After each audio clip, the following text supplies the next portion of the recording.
Deep in the heart of the African savanna, in a small village called Abokunde, there lived a young boy named Kofi. His village was like many others, full of hard-working people who farmed the land and celebrated life under the watchful eyes of the towering baobab trees. But Kofi wasn't like the other children. While they played games and chased the wind, Kofi spent his time sitting beneath the largest baobab tree in the village, sketching his dreams in the dirt. Kofi dreamed of creating something that would bring light to his village, both figuratively and literally. His family, like the rest of the villagers, relied on candles and kerosene lamps for light. These often ran out, leaving them in darkness.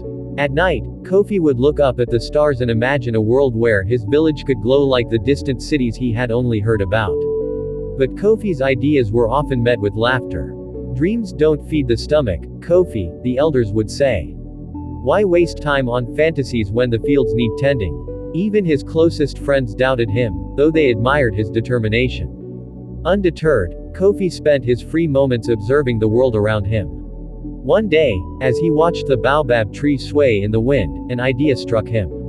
The baobab had stood for centuries, enduring droughts, storms, and change. If a tree can harness the wind to dance, he thought, why can't we harness it to create light? Kofi began studying how the wind moved through the tall grasses and rustled the leaves of the baobab. He secretly collected scraps of metal, old bicycle parts, and anything he could find that might be useful. When he wasn't working in the fields, he was tinkering in a small hut at the edge of the village, trying to build a windmill. Months turned into years, and his project grew. He faced countless failures, blades that wouldn't turn, towers that collapsed, and villagers who ridiculed him even more. But for every failure, Kofi found a lesson. Even the strongest baobab starts as a fragile seed, he reminded himself. One day, when he was on the verge of giving up, a stranger came to the village. It was an elderly engineer named Mr. Aid, who had traveled across Africa bringing innovative solutions to rural communities. Mr. Aid noticed Kofi's makeshift windmill and approached him.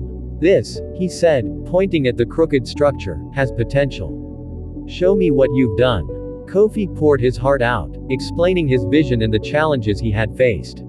Mr. Aid smiled and said, you've already done the hardest part, believing in your dream. Now let's refine it. With Mr. Aid's guidance, Kofi rebuilt his windmill, this time using proper tools and materials. Together, they created a wind-powered generator that could produce enough electricity to light a few bulbs. The day the first bulb lit up in the village, it was as though the stars had descended to earth. The villagers, who once doubted him, gathered around in awe. Kofi didn't stop there. He expanded the project, teaching others in the village how to build and maintain windmills. Within a few years, Abokunde transformed. Families could work and study at night, businesses flourished, and the village became a beacon of hope for neighboring communities. Kofi's journey didn't end with his village. News of his innovation spread far and wide, attracting visitors, investors, and even government officials. He established an organization dedicated to bringing sustainable energy solutions to rural areas across Africa.